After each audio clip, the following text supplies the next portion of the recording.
368자.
내 주를 이기 장성이로다. 나오가든지 무엇하든지 주의 예수 위하여 진실하리라.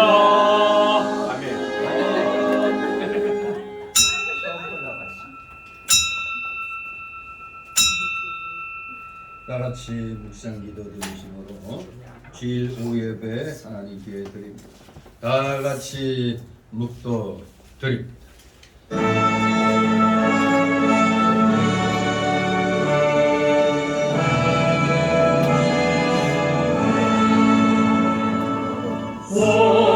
성부성자와 성령 찬송하여 영광 돌려보내세.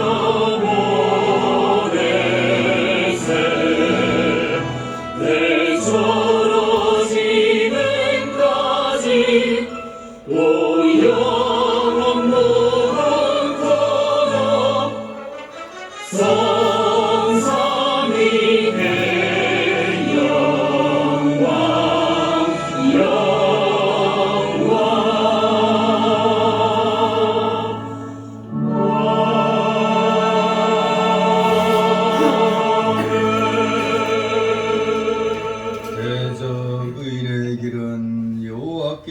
인정하시나 악인의 길은 망하리로다. 아멘. 다 같이 사도신경으로 신앙 고백 함께 부릅니다. 전능하사 천지를 만드신 하나님 아버지를 내가 믿사오며 그의 아들 우리 주 예수 그리스도를 믿사오니 이는 성령으로 잉태하사 동정녀에게 나시고 본디오 빌라도에게 고난을 받으사 십자가에 못 박혀 죽으시고 장사한 지 사흘 만에 죽은 자 가운데서 다시 살아나시며 하늘에 오르사 전능하신 하나님 우편에 앉아 계시다가 저리로서 산 자와 죽은 자를 심판하러 오시리라.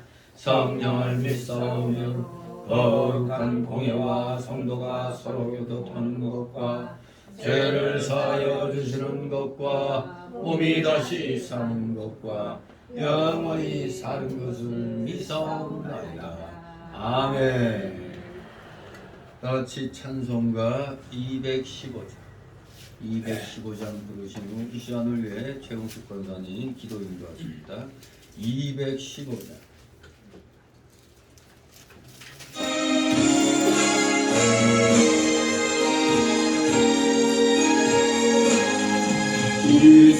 이제를 완전케 하시옵고 내 맘속에 여하시 거하소서.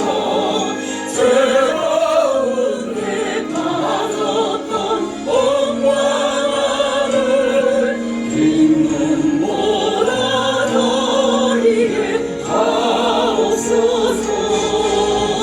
눈보다 더욱 이어지게 보시소서. 정결케 하옵소서. 저 보좌에 앉으신 주 예수여 인도는 매를 거리 받으소서. 내 영혼과 지식도 의원이 빈눈보다 더리게 하옵소서. 눈보다 더욱 이어지게 보시소서. 정결케 하옵소서. 그 상하신 발 아래 엎드려서 날 깨끗게 하시니 원합니다. 날 정결케 하는 피 예사오니 빈눈보다 더리게 하옵소서.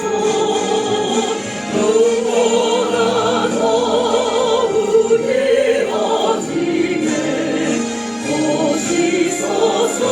정결케 하옵소서.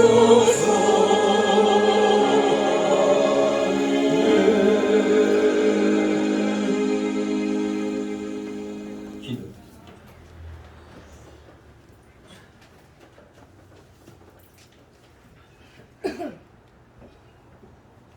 우주 만물을 창조하신 하나님 아버지, 오직 하나님께 찬양과 영광을 올려드립니다. 찬양 중에 함께하시고 기도 중에 응답하시며 말씀 중에 함께하시고 너무나 부족하고 허물 많은 저희들을 택하여 주시고 하나님의 자녀 삼아주심에 감사드립니다. 한 주간도 건강 주시고 안전하게 지켜주시며 복된 예배의 자리로 인도하신 하나님 아버지 감사드립니다. 오랜 전부터 저희의 필요를 공급하시는 하나님 아버지, 그러나 저희들은 하나님의 크신 은혜를 잊어버리고 자기의 생각과 고집과 아집으로 살아갈 때가 많았습니다. 이 시간 모든 성도들 지난 시간에 허물과 죄악들을 하나님께 자복하고 회개하오니 용서하여 주시옵소서. 언제나 저희를 기다리시고 살아가시는 하나님 아버지, 언제나 새롭게 변화시켜 주시옵소서. 예수님을 잃어버리지 않게 하시고 하나님을 향한 사랑과 믿음을 버리지 않도록 붙잡아 주시옵고 또한 교회나 세상 어느 곳에 있든지 삶 속에서 본일이게 하시고 성령님과 동행함으로 생활의 열매가 있는 복된 삶이 되게 하여 주시옵소서. 이 세상은 질병과 전쟁, 재난 등 무수히 많은 학제 속에서도 이 나라 백성을 지켜주시는 하나님, 모든 교회와 성도들이 이 나라 이 민족을 위하여 기도하게 하시고 이 땅에 침체된 부흥의 역사가 다시 일어나게 하여 주시고 어린 아이부터 장년에 이르기까지 예수님을 알게 하여 주시옵소서. 구원받아 참 소망을 알게 하시고 살아가는 복된 나라가 되게 하옵소서. 특별히 간과하옵기는 육신의 질병과 시험으로 어려움 당하는 성도들 위해 위로해 주시며 시험을 주시며 은혜를 사모하며 모든 성도들에게 영적 충만함을 허락하여 주시옵소서. 말씀을 듣는 시간입니다. 단위에 세워주신 목사님을 통해서 말씀을 선포할 때 모두가 아멘으로 순종하게 하시고 행함으로 열매 맺을 수 있는 은혜를 주시옵소서. 또한 목사님 목회 사역에 늘 동행하여 주셔서 하나님의 귀한 종으로 아름다운 사역이 될 수 있도록 인도하여 주시옵소서. 말씀을 전하실 담임 목사님 함께 하시며 목사님 목양 사역에 승리할 수 있도록 증거되는 말씀마다 능력 있게 하셔서 우리의 심령과 골수를 쪼개는 부족함이 없도록 붙들어 주시옵소서. 그리스도의 장성한 분량까지 성장하게 하옵소서. 모든 말씀 예수 그리스도의 말씀으로 기도합니다. 아멘. 감사드립니다. 이 시간 함께 은혜 나눈 말씀 신약성경 마태복음 3장 12절 말씀 우리 다 같이 한 목소리로 합독하도록 하겠습니다. 마태복음 3장 12절 찾았습니까?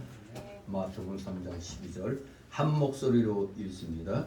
손에 틀을 들고 자기의 다장마당을 정하게 하사 알곡은 모아 곡간에 들이고 쭉정이는 꺼지지 않는 불에 태우시리라. 아멘. 네. 묘하게도 말씀을 준비하다 보니까 오전에 누가복음 몇 장 했죠? 3장 몇 절에서 몇 절? 7절에서 14절. 그런데 그것도 누구의 사역을 말한 거였죠? 세례 요한의 사역이었는데 오늘 이 말씀도 세례 요한의 사역의 그 내용 중에 하나인 것입니다. 묘하게 오전 오후 의도한 게 아닌데 이렇게 하다 보니까 세례 요한이 오전 오후에 다 이제 주인공 같이 이렇게 등장이 됐습니다.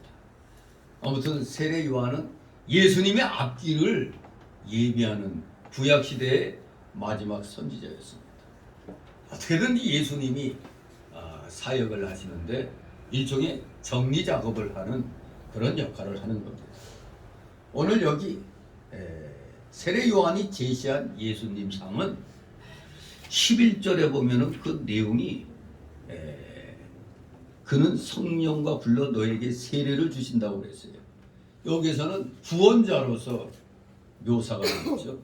그런데 오늘 여기 12절은 그야말로 타작마당을 정하게 하시고 알곡과 쭉정이를 가려서 심판하신다는 심판자의 모습으로 12절은 묘사되고 있습니다.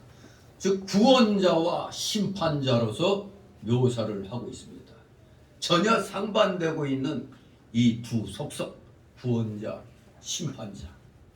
이 두 속성은 이중인격의 소유자이기 때문이 아니고 우리 예수님이 우선 이중인격의 소유자이기 때문에 이렇다는 게 아니라 인간이 두 종류로 되어 있다는 걸 얘기하는 겁니다. 인간이 두 종류로 되어 있다. 즉 인간은 성도와 죄인으로 나뉘었기 때문에 예수님이 이렇게 두 일종의 그 모습으로 드러난 것입니다. 법이란 것은 범법자에게는 처벌의 도구가 되죠. 그러나 일반인들에게는 보호의 도구가 됩니다. 보호. 범법자들은 처벌의 도구가 되지만 우리 일반 국민들에게는 보호의 도구가 됩니다. 마찬가지로 우리 예수님도 성도와 죄인 모두의 왕이시긴 왕이시나 예수님과의 관계가 행복인지 불행인지는 각자에 따라 다르다는 사실을 우리가 분명히 알아야 되겠습니다. 의인과 악인, 여러분은 어디에 속했어요? 의인의 부류에 속해 있는 것입니다. 자, 그런데 여기 신자를 마태복음 13장에 보면은 곡식에 비유하는 그 내용을 볼 수가 있죠. 13장 그 청국장에 보면은 여러분들이 그 13장 뭐 잘 알죠? 뭐 돌밭 신자, 또 가시떨기밭 신자, 좋은 땅 신자, 이렇게 나눠져 있죠. 거기에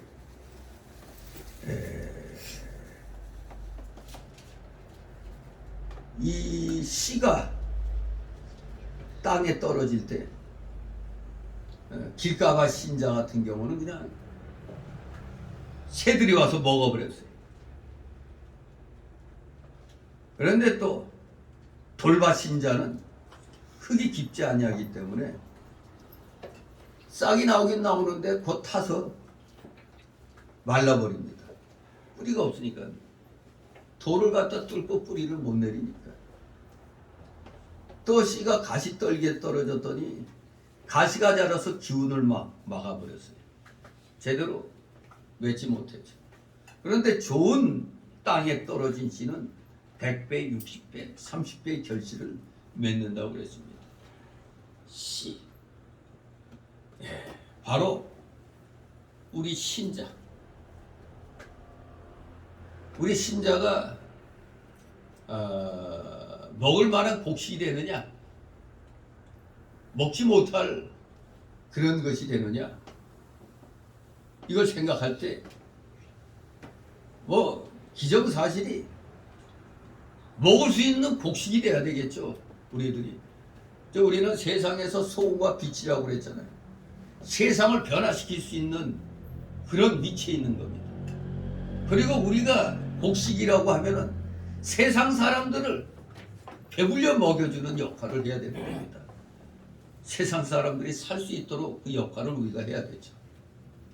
오늘 여기 12절 말씀도 보면 세례 요한이 예수님을 곡식 추수한 후에 타작하시는 분으로 묘사하고 있습니다. 예수님을 곡식 추수 후 타작하는 분으로 묘사하시면서 한마디로 참된 신자를 알곡에 비유했습니다. 우리 그 시골에 가면 도이깨지개라고 하나 그러나요? 탁 하면서 그냥 치면서 그냥 막 쭉쟁이 같은 거 날아가고 이렇게 곡식을 이렇게 모는 거 있죠. 바로 우리 예수님이 그걸 타작하시는 분으로 묘사를 하고 있어요. 그래서 거기에 남은 알곡이 바로 신자라는 것입니다. 참된 신자다 이거예요. 알곡. 날아가는 것 그게 아니고 남아있는 그 알곡이 참된 신자다 이겁니다. 그렇습니다. 심판자이신 주님께서는 마지막 날에 사람들을 알곡과 쭉종이로 구분하시고, 그래서 알곡은 천국 복간에 들이시고 쭉종이는 그냥 이 날아가고 있는 이런 것들 모아가지고 어디다 버린다고? 꺼지지 않는 지옥불에 던져 넣으실 거라는 겁니다. 네. 기독교의 대전제가 장차 이 세상에 하나님의 마지막 심판이 있을 거라는 것이 대전제라고 말씀했습니다. 바로 알곡과 쭉종이로 나누어지는 그 심판의 날, 반드시 이 날은 오고야 마는 것입니다. 그래서 우리 의인들은 천국에서 영원히 행복을 누릴 것이지만 악인들은 지옥에서 영원한 불의 고통을 당할 것입니다. 자, 그래서 오늘 이 내용을 보고 두 종류의 사람들 그리고 알곡과 쭉종의 참된 의미라는 내용으로 둘로 나누어서 살펴보도록 합니다. 먼저 두 종류의 사람들. 바로 본문이 말씀하는 알곡과 죽정이는 세상에는 두 종류의 사람들이 있음을 말하고 있습니다. 이 세상에는 두 종류의 사람들이 있다. 마지막 심판날에 사람들은 이와 같이 두 종류로 나뉘게 될 것입니다. 자, 그러면 퀴즈 하나. 중간지대가 있어요, 없어요? 중간지대는 없습니다. 마지막 날 중간지대는 없어요. 그래서 야근치 않은 사람들, 소위 기회주의자들, 중간에서 딱 중심 잡고 있으면 뭐 된다고? 그래서 어떤 멍충한 사람은 뭐라고? 운전자 역할을 한다고? 이거 헛소리죠. 나중에는 이쪽으로 가든 이쪽으로 가든 둘 중에 한 방향이에요. 절대 가운데 있을 수가 없는 겁니다. 타작마당에서 탁탁탁 타작하고 난 다음에 이거 아니면 이거죠. 쭉정이 아니면 알곡이지. 요 가운데 이렇게 좀 있는 거 모아가지고 그걸로 뭐 하질 않습니다. 가운데라는 게 없어요. 알곡 아니면 쭉정이에요. 그냥 둘 중에 하나입니다. 이렇게 마지막 심판날에는 중간지대는 없다. 분명히 싫든 좋든 두 종류로 나뉘게 되는 겁니다. 그래서 세례요한은 이름하여 알곡과 쭉정이라고 표현한 것입니다. 우리말의 알곡은 순전한 곡식을 말하죠. 즉 쭉정이나 잡것이 섞이지 않은 곡식을 가리킵니다. 쭉정이는 글자 그대로 껍질만 생겨서 알이 속에 들어있지 않은 곡식, 그게 쭉정이죠. 알이 속에 들어있지 않아요. 뭐 가짜 곡식이라고 해야 되나? 그걸 이름하여 쭉정이라고 그러는 겁니다. 그런데 이 쭉정이라고 번역된 성경 원어 헬라어를 보니까 아퀴론이라는 단어인데 알맹이가 빠진 줄기란 뜻입니다. 알맹이가 빠진 줄기, 즉 볏짚이나 곡식 나달의 껍질, 즉 결을 가리킵니다. 요새는 그런 베개 쓰시는 분 없죠? 옛날에 우리 베개 하면은 뭐를 집어넣었죠? 겨. 겨를, 그래서 옛날에 사과 사오면은 사과 안에 상자 안에 있는 그 겨를 갖다 그 베개 만드는데 그 속 알맹이로 썼죠. 근데 이게 그 겨 베개가 열을 이렇게 뺐지 않아요? 머리를 밑에 시원하게 이거. 애들한테는 또 메밀이가 좋은가? 그게 뭐 머리를 좋게 한다고 뭐 그러죠. 제가 요새 한 며칠 앓다 보니까 이 베개를 피고 있으면은 이게 베개가 뜨거워 갖고 못 베겠더라고. 이게 머리는 차갑게 해야 되는데 머리가 차갑지가 않아. 열이 나니까 진짜 그 잠도 제대로 편하게 안 오더라고요. 근데 우리 인간들 조상들이 특히 우리 한국 사람들은 겨를 갖다 베개로 만든 게 아마 열을 갖다 식히는 그런 역을 하는 것 같아요. 뭐 메밀이나 그것도 아마 그런 역할을 하는 것 같은데 그래도 쓸모는 그런 데 있어요. 겨는. 하지만 먹는 곡식 입장에서는 사실 그냥 버리면 그만인 거죠. 아무것도 아닌 겁니다. 그래서 영어 성경들은 샤프라고 해야 되나? CHAFF 샤프 또는 샤프 우리가 샤프 펜슬 할 때 샤프 이렇게 겨라고 번역했어요. 알맹이가 빼앗진 줄기란 뜻인데 아퀴론이 영어는 그대로 겨라고 번역했습니다. 아무튼 쭉정이나 잡것이 제거된 알곡 중에서 껍질 즉 겨를 제거한 알맹이들만 사람이 먹을 수 있는 음식, 곧 밥이나 빵이 됩니다.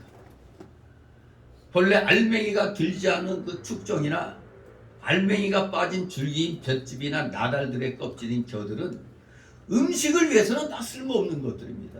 음식을 위해서는 다 쓸모없어요. 요새 농사하고 나면은 옛날에 지방에 이렇게 내려가다 보면 논에 둥그렇게 말하는 거 있잖아요. 맨 처음에 그게 뭔가 했는데 알고 봤더니 소 먹을 수 있게 볏짚을 갖다 이렇게 모아놓은 거라고 그랬죠. 맨 처음에 그거 정체가 궁금해서 아 저게 뭐지? 근데 이제 알고 봤더니 그거 다 돈벌이가 되는 거예요. 그러니까 인간은 못 먹어요. 인간은 못 먹어. 인간의 음식에 쓰기에는 다 쓸모없는 것들입니다. 오직 알곡의 알맹이들만이 우리 사람에게 음식이 될 수가 있는 겁니다. 생명을 유지시켜주는 음식이 되는 겁니다. 알곡만이.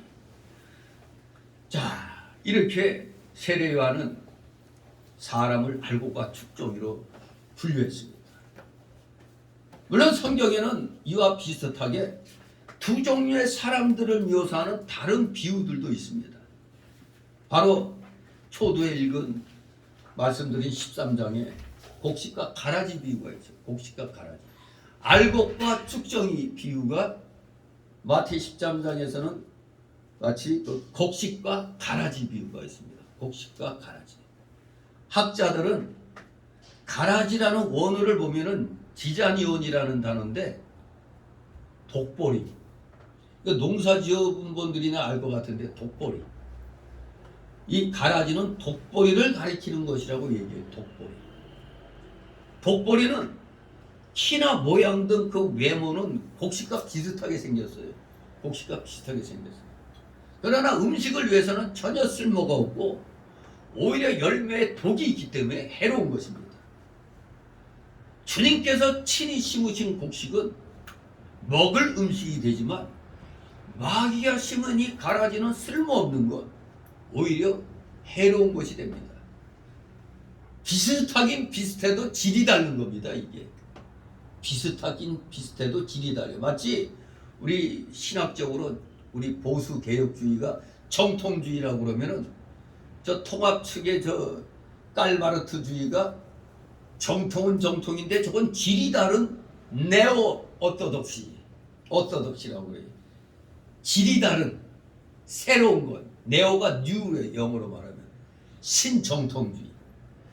정통주의는 정통주의인데 우리 보수하고는 다른 새로운 정통, 즉 가짜 정통이죠. 가짜. 정통은 정통인데 질이 다른 그런 것처럼 아무튼 이 세상에는 둘 중에 하나입니다. 진짜인가 가짜인가 둘 중에 하나예요. 마태복음 25장에는 신랑을 맞이하려고 기다렸던 10처녀의 비유가 있습니다.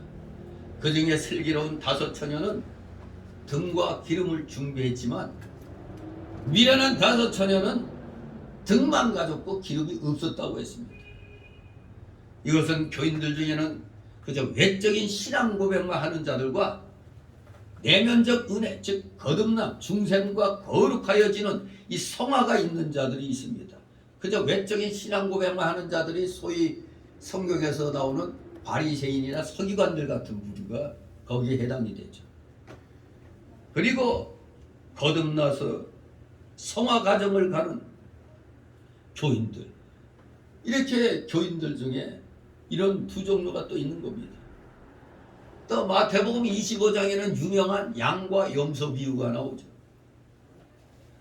그것도 역시 교인들 중에는 유순한 짐승인 양과 같은 자들이 있을 뿐만 아니라 또 성질이 거친 염소 같은 자들도 있음을 보여주는 겁니다. 그러니까 한마디로 교회에는 양과 염소가 항상 있다는 얘기입니다.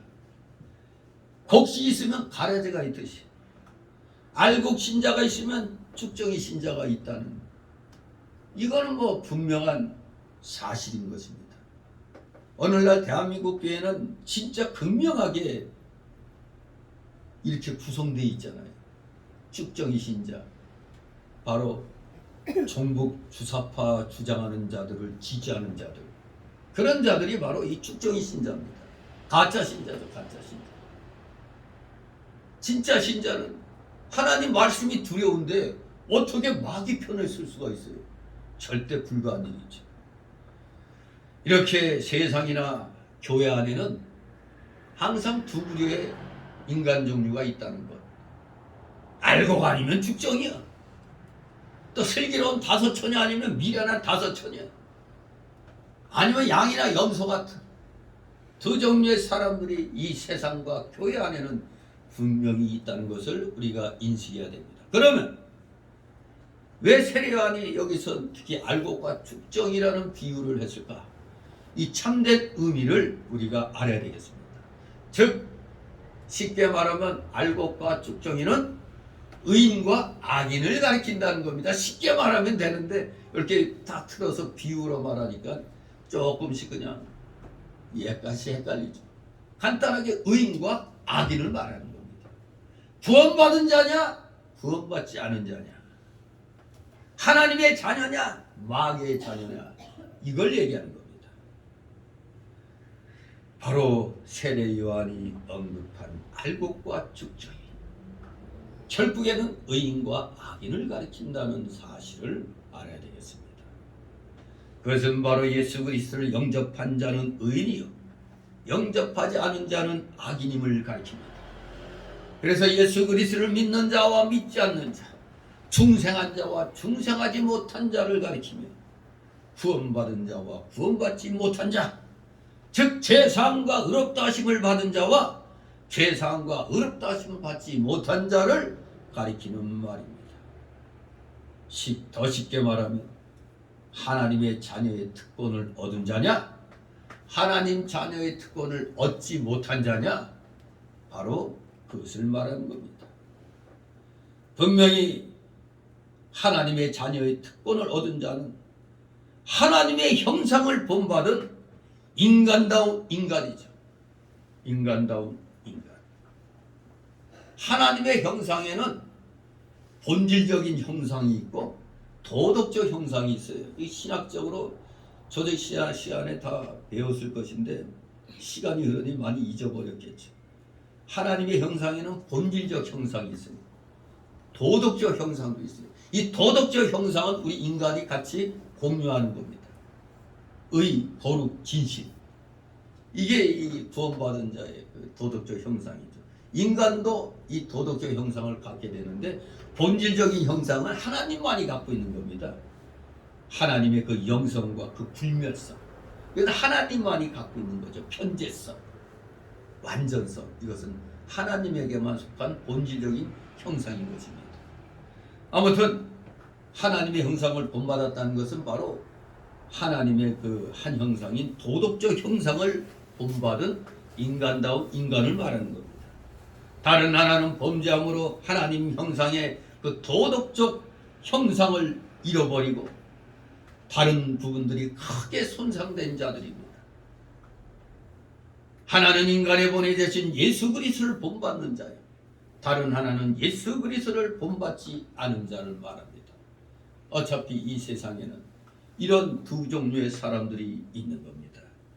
결국 마지막 날 거둔 줄 한 부류는 영원한 영광의 천국으로 인도될 것이고 다른 한 부류는 영원한 지옥불에 던져지게 될 것입니다. 그러면 세례 요한이 알곡과 죽정이를 왜 이렇게 비유해서 말했는가? 알곡과 죽정이의 그 어떤 점을 강조하기 위해서인가? 한마디로 알곡과 죽정이는 사람의 인격과 삶으로 구분되어진다는 것을 가르쳐주는 겁니다. 사람의 인격과 삶으로 이 사람은 진짜 알곡 신자다, 이 사람은 죽정이 신자다, 그걸 알 수가 있는 겁니다. 사람의 인격과 삶. 사람이 사람다워야 사람 소리 듣죠. 사람이 사람 같지 않으면 누가 그걸 인간이라고 그럽니까? 짐승 새끼라고 그러지. 아무튼 분명히 알아야 할 것은 오늘 본문에 있는 이 알곡과 죽정이 비유의 강조점은 사람의 인격과 삶에 있음을 분명히 우리에게 각인시켜주고 있습니다. 사람의 인격과 삶. 좋은 씨는 심겨져 싹을 내고 잘 자라 열매를 맺고 그 열매가 익어서 알곡이 되는 것입니다. 그 과정 중에 하나라도 빠지면 죽정이나 볏짚이나 겨가 되고 마는 겁니다. 바로 이 알곡과 죽정이 비유해서 강조되는 것이 선한 인격과 우리 인간의 선한 인격과 삶이라고 얘기했습니다. 그것은 바로 사람의 인품의 문제가 되고 실생활에서의 문제입니다. 실생활에서의 문제. 예수 믿고 구원받았다고 뭐 몇십 년 신자인 양 거룩한 양 해도 실생활에서 도무지 이 사람 믿는 사람 같지 않아 보이면 그 사람의 그 신앙생활은 사실 헛거죠, 헛거. 실생활에서 어떻게 나타나느냐 이겁니다. 우리가 오전에 회개에 합당한 열매가 바로 구원의 확신이 있는 구원받은 자의 그 모습이라고 그랬잖아요. 회개에 합당한 열매를 맺는 게 바로 실생활 속에서의 구원받은 자의 그 모습이 되는 겁니다. 저 사람은 보기만 해도 나도 교회 다니고 싶다 이런 말이 나올 정도가 돼야 되죠.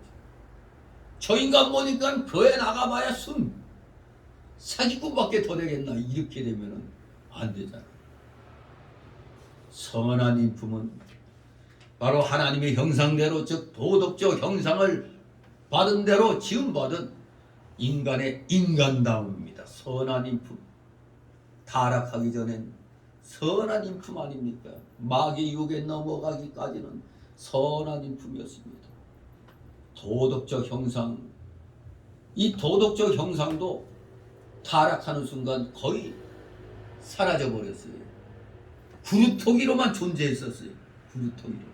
그러다가 예수 믿고 나서 이 구루토기에 음이 나고 싹이 나고 막 이렇게 자라는 것입니다. 그야말로 우리는 구루토기에서 다시 회복이 되었던 것입니다. 인간의 인간다움. 인간의 인간다움은 그가 가진 재산 정도나 세상적인 학력과 지식 정도나 사회적 신분이나 직업이나 나이에 있는 것이 아닙니다. 인간의 인간다움. 심지어 교회 직분에 있는 것도 아닙니다. 직분을 가진 것과 인간다운 것은 항상 일치하지 않습니다. 일치하면 좋겠는데 가식적인 인간이 있으니까 그저 뭐 교회에 나오면은 뭐 다 되는 게 아니죠. 내가 변화가 돼야 되잖아요. 전인격적인 변화, 전인격적인 회개를 통한 그 변화가 있어야지 그것이 진정한 인간다움인 것입니다. 그래서 우리 인간의 인간다움은 그의 소위 말하는 인품과 삶에 있다고 얘기를 하는 것입니다. 인품과 삶에 있다. 선한 인품과 삶이야말로 참 인간다운 모습입니다. 온유하고 겸손하며 관용하며 용서하고 형제를 사랑하는 것이 선한 인품의 모습인 것입니다. 뭐 이 목사들 사이에서 제가 뭐 굉장히 뭐 온유하다나 별로 나 온유하게 안 했는데도 나보고 온유하고 겸손하대. 왜냐하면 웬만한 걸 가지고 제가 화를 안 내니까 그냥 어떻게 보면 좀 잘 이렇게 해서 나가려고 하는 거지 뭐 핏대 세우고 뭐 그러지는 않거든요. 그러나 빨갱이에 대해서는 제가 그 누구도 나한테 그 이의하면 안 되는 거죠. 빨갱이는 빨갱이뿐 어떤 그 용납이 안 돼요. 빨갱이에 대해서. 아무튼 그 외의 문제는 뭐 크게 문제가 없는 것으로 저를 이제 평가를 하는데 뭐 이번에 뭐 새로운 노예를 만들고 그럴 때도 뭐 하여간에 이 우리 대한노예를 반대하고 어떻게든지 대한노예를 무너뜨리려고 하는 측에서도 나에 대해서만큼은 또 안 그런단 말이에요. 그냥 그건 그거고 대기총 뭐 올해 총재 맡았으니까 뭐 마무리는 그래도 해야 될 거 아니냐고 뭐 그러니 뭐 상대방이 그렇게 나오는데 뭐 내가 그렇게 뭐 굳이 그럴 필요는 없죠. 노예 일만 노예일로 그렇게 하는 거고 나머지는 그냥 다 그렇게 하는 거죠. 하지만 신학교 문제는 아무래도 내가 너무 껄끄럽기 때문에 내가 그냥 가져가시고 나는 대한신학연구원으로 한다고 이제 이렇게 얘기를 한 거죠. 아무튼 그 세 사람은 대한신학교의 원부로 졸업을 할 거예요. 이번에. 그 졸업식 못했잖아요. 그 뭐 한 사람이 최장학 그 천문기도원의 전도사 무슨 암 말기니 어쩌니 그러는데 뭐 강도사 고시 보려다가 못 봤는데.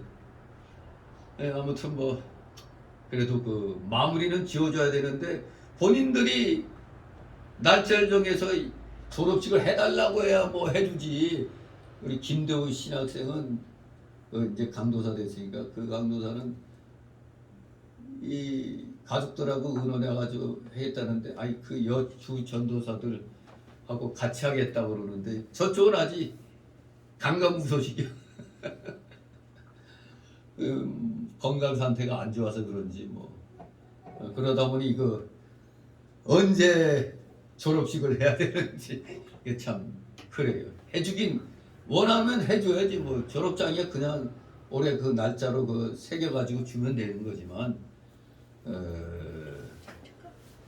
그 강도사는 이제 동로에서 그 두 여전도사는 동로에서 책임지시라고 그랬지. 김대호 학생은 이제 이미 그 강도사 고시 보고 강도사 유학생하고 이걸 저쪽 개혁총회 거기에서 받아가지고 다 줬죠. 아무튼 이 하나님의 일을 할 때는 어떻게든지 온유하고 겸손하고 관용하고 용서하고 가능하면 선한 말을 하는 것이 그야말로 그 교육자로서의 선한 인품을 간직하는 그런 모습일 텐데 참 이번에 그 일로 못 볼 것을 참 많이 봤죠. 참 이렇게까지 할 필요가 있는가. 아무튼 아마 그 강창 목사하고 서기 목사가 욕을 제일 많이 먹은 것 같아. 엄청 오래 살 것 같아. 그렇게 욕을 많이 먹어가지고. 아무튼 저는 뭐 어디까지나 그들이 일을 하겠다는데 일을 할 수 있는 방향으로 나는 만들어주는 게 내 그 목표지. 자꾸 나보고 무슨 뭐 노회장 뭐 끝까지 하라고 그러면 난 그런 거 마음이 없기 때문에 애시당초 그런 마음이 없었어요. 열심히 하려고 하는 사람 시켜줘야지 뭘 그럴 필요는 없는 거죠. 괜히 명예욕에 쩔어가지고 그 행동하면 안 되기 때문에. 아무튼 나름대로 이번 대한노회 설립 예배 드리고 그 봄노회 할 때 나름대로 제가 굉장히 각인이 엄청 된 모양이에요. 아주 그냥 대한노회 아주 큰 그늘로 그냥 이 각인이 됐다고 그래요. 그냥 뭐 나 한 것도 없는데 아무튼 그것이 알게 모르게 저도 생활 속에서 가급적 뭐 싸우려고 안 하고 그냥 뭐 웬만한 걸 가지고는 뭐 진리 문제가 아닌 것 가지고는 제가 그렇게 뭐 목소리 크게 내고 하지 않아서 그런지 그렇게 또 인정을 하더라고요. 아무튼 이 선한 인품을 갖도록 이건 훈련을 해야 되거든요. 훈련을 해야 돼. 내 속엔 아직도 옛사람의 속성이 남아있기 때문에 그것을 치는 훈련을 해야 되는 거거든요. 그래야 선한 인품으로 가다듬어지는 것입니다. 철저하게 죄를 회개하고 죄 씻음 받고 하나님의 계명을 순종할 때 이루어지는 것입니다. 하나님을 두려워하고 그 계명을 지키는 자만이 남의 생명을 해하지 않고 남의 순결과 정결을 짓밟지 않고 남의 재산을 속여 취하거나 빼앗지 않고 남의 명예를 손상시키지 않는 겁니다. 이것이 선한 인품의 인격자의 모습 아닙니까? 하나님의 법을 지키는 것이 의와 선입니다. 여기에 인간다움이 있는 것입니다. 선한 인품을 가진 인간의 인간다움. 사도 바울은 인간의 본성이 죄악되기 때문에 육신의 본성을 따라 살지 말고 성령을 따라, 즉 성령의 감동과 인도하심을 따라 살아야 할 것을 가르치고 있었습니다. 바로 우리가 그렇게 살 때, 즉 성령의 감동에 이끌림 받아 살 때 선한 인품이 우리에게 이루어지는 것입니다. 그러므로 바울은 이렇게 말했습니다. 육체의 일은 현저하니 그 음행과 더러운 것과 호색과 우상숭배와 술수와 원수를 맺는 것과 분쟁과 시기와 분냉과 당짓는 것과 불리함과 이단과 투기와 술취함과 방탕함과 또 그와 같은 것들이 전에 너희에게 경계한 것 같이 경계하노니 이런 일을 하는 자들은 하나님의 나라를 유업으로 받지 못할 것이요 오직 성령의 열매는 사랑과 희락과 화평과 오래 참음과 자비와 양선과 충성과 온유와 절제니 이 같은 것을 금지할 법이 없느니라. 갈라디아 5장 19절에서 23절에 성령의 9가지, 특히 9가지 열매가 강조되어 있습니다. 이 성령의 9가지 열매가 오전에 뭐죠? 뭘 어떻게 맺어야 될 열매라고? 우리가 회개의 열매를 맺으라고 그랬잖아요. 회개의 열매가, 즉 구원받았다는 믿음의 열매가 바로 성령의 9가지 열매. 성령의 9가지 열매 뭐라고요? 사랑, 희락, 화평, 인내, 자비, 양선, 충성, 온유, 절제. 예, 이거죠. 사희와 인자양, 충원절. 이게 성령의 9가지 열매입니다. 이게 우리의 그 회개에 합당한 열매입니다. 열매.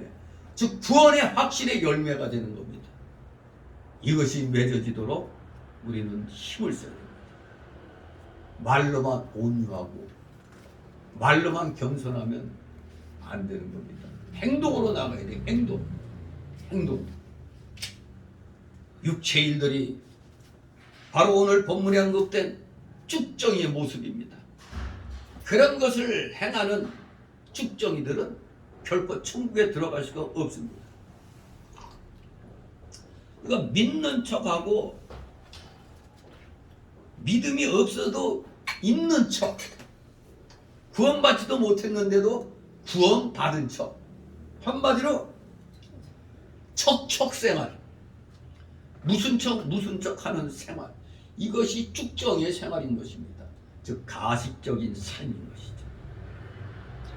이러니 근원적으로 성령 받지 못해서 구원 못 받았으니까 당연히 천국에 못 들어가는 건 기정사실이죠.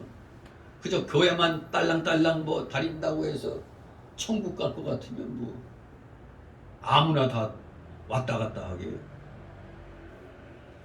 바로 이런 일들을 두고 그래서 회개와 죄 씻음의 필요가 반드시 있다는 걸 알 수가 있는 겁니다. 회개와 죄 씻음의 필요성. 만일 죄인들이 진실이 회개하고 주 예수 그리스도의 보혈의 셈에서 죄 씻음을 받지 못한다면 그것은 쭉정이 같이 천국 곳간에 들어가지 못하고 오히려 영원한 지옥 꺼지지 않는 불에 던져지울 것입니다. 그러나 성령의 열매, 갈라디아 5장 19절 이하에서 말하는 성령의 9가지 열매가 바로 알곡의 모습입니다. 즉 알곡 신자의 모습이 성령의 9가지 열매를 맺어가는 그 삶이 진정한 알곡 신자의 모습이 되겠습니다. 역시 뭔 일을 당해봐야 저 사람의 믿음이 진짜인가 아닌가 알 수 있듯이 목사들도 똑같아요. 무슨 일을 겪어봐야 아, 저 사람은 신실하구나. 아, 저 야가 빠졌구나. 그걸 알 수가 있습니다. 초지일관. 나는 처음부터 끝까지 눈치 안 보고 나는 그냥 이게 변화가 되지 않았으니까 새로운 노예, 정상화가 안 되니까 새로운 노예로 나갈 수밖에 없죠. 이 총회에 신고된 교회 수가 동로에 있을 때 140여 개의 교회였거든요. 그래서 매달 총회 헌금이, 총회 상납금이 140만 원씩이에요. 140만 원씩 나갔는데 이번에 이제 분리돼서 이렇게 90교회, 대한노회가 총회에 신고된 교회 수가 90교회. 그러니까 숫자로 따지면 140에서 90개가 나갔으면 몇 개가 남은 거예요? 50개 교회가 남은 거죠. 이것 때문에 엄청나게 진짜 혹시 중간에서 그냥 왔다리 갔다리 망설이는 목사들이나 뭐 이런 사람들 없을까 해서 계속 그냥 들쑤셔 놓는 겁니다. 총회에서 인정 안 한다. 계속 이렇게 들쑤셔 놓으니까 여기에 그냥 훅 가는 사람들도 있거든요.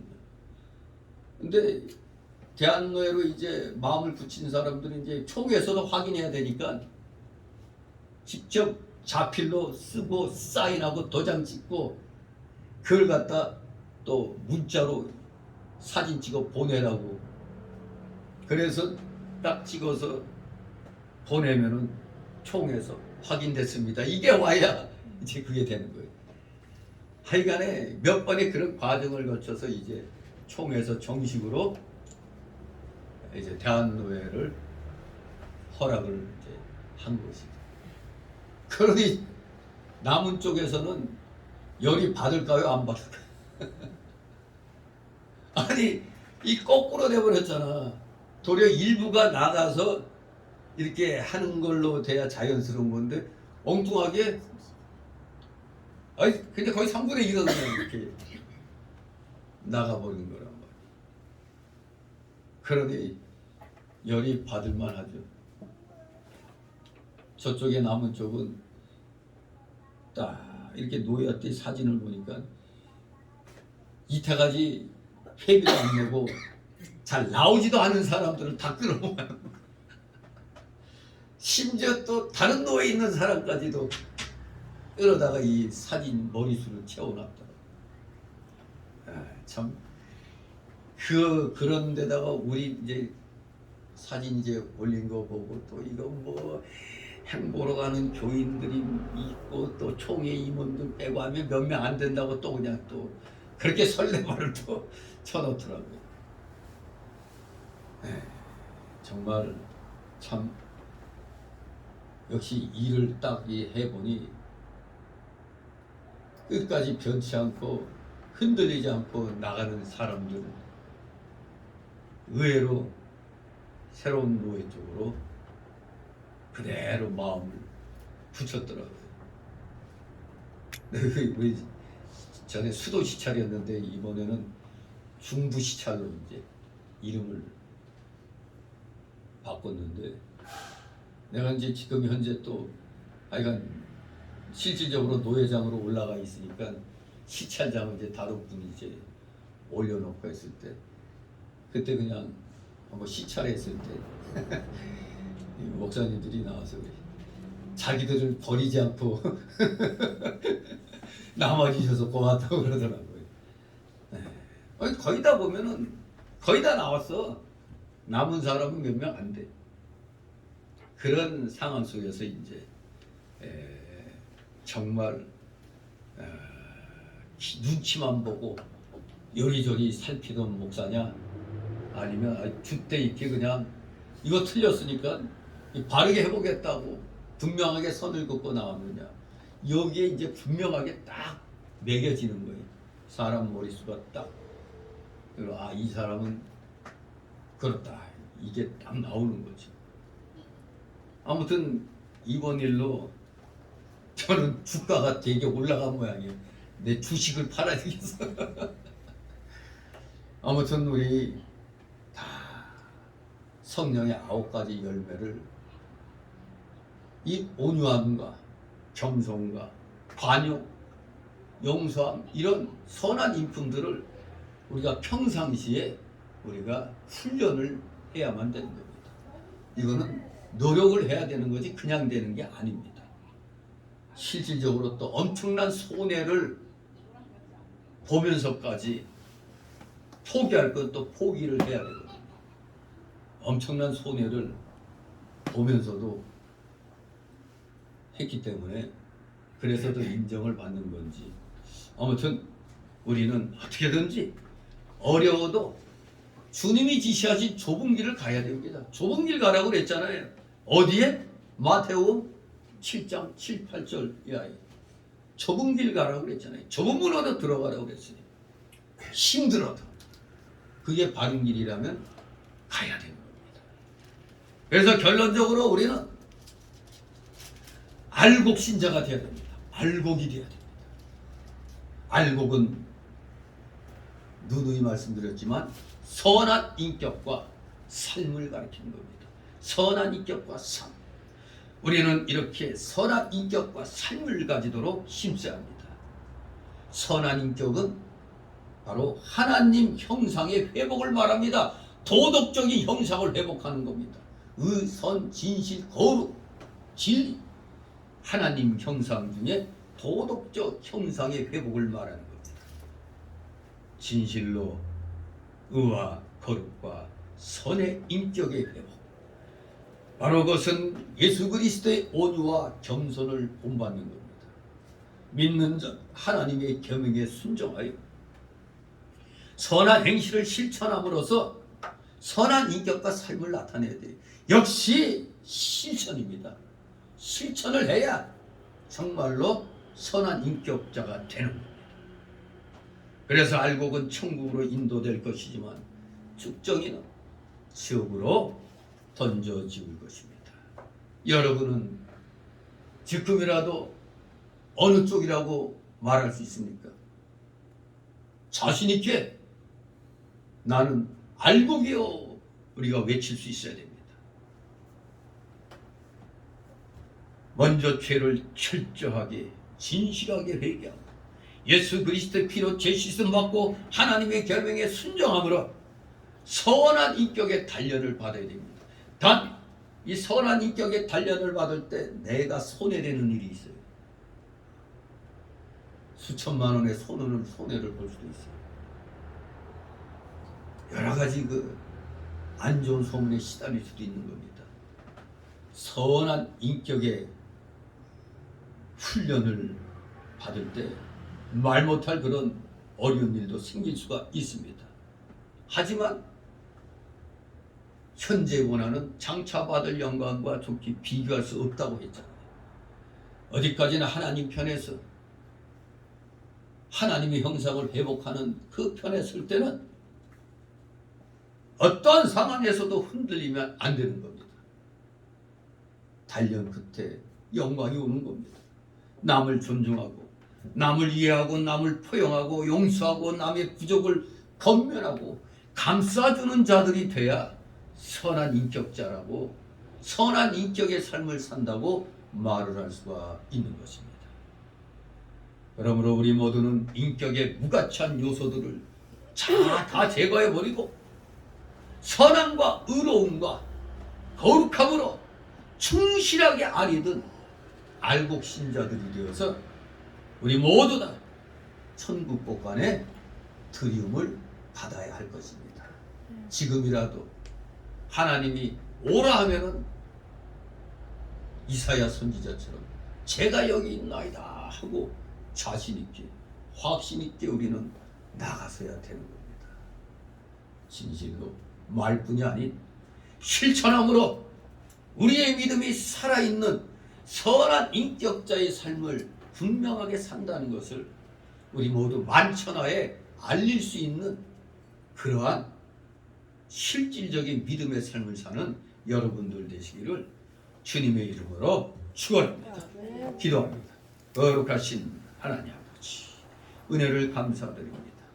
사랑하시는 자녀들, 이 세상, 이 험한 세상 살다 보면 아무리 예수 믿는다고 할지라도 이 세상은 예수 믿는 사람을 또 교묘하게 또 이용하려고 하다 보니 우리가 선하게 살려고 하다가도 알게 모르는 사이 또 악한 마음이 들 때가 있습니다. 이러한 모든 것 다 훈련 과정으로 알고 철저하게 유혹에 넘어가지 않게 하여 주옵시고 끝까지 주님의 그 십자가에 온전히 순종하시는 그 겸손의 모습을 본받아서 오직 주의 영광을 위하여 우리의 이기심, 우리의 자존심 다 누르고 오직 십자가의 주님만을 바라보면서 진정 세상에 선한 영향을 끼쳐나가는 선한 인격자로서의 삶을 살아가는데 조금도 부족함이 없는 신실한 주님의 자녀들, 복음의 일꾼들 다 되게 하여 주시옵소서. 감사드리며 예수 그리스도의 이름으로 기도드리옵나이다. 아멘. 다 같이 찬송가 374 374장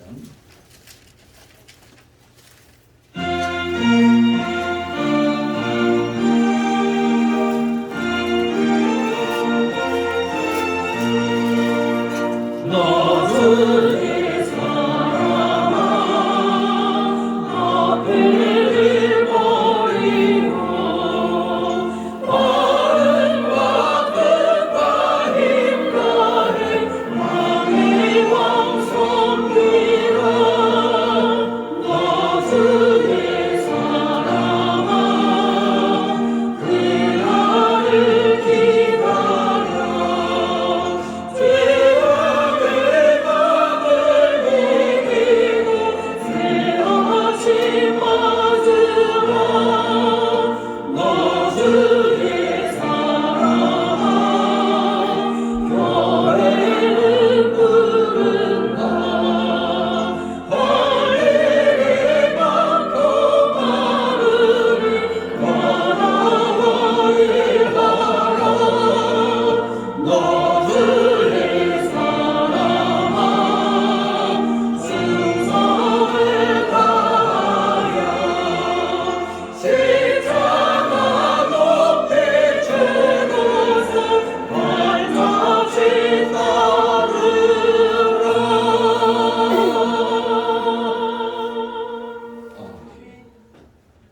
주기도문으로 마칩니다. 하늘에 계신 우리 아버지 이름이 거룩히 여기를 받으시고 나라의 마옵시며 뜻이 하늘에서 이룬 것 같이 땅에서도 이루어지이다. 오늘날 우리에게 일용할 음식을 주옵시고 우리가 우리에게 죄짓는 사준 것 같이 우리를 사하여 주옵시고 우리를 시험에 들게 하지 마옵시고 다만 악에서 구하옵소서. 내게 나라와 권세와 영광이 아버지께 영원히 있사옵나이다. 아멘.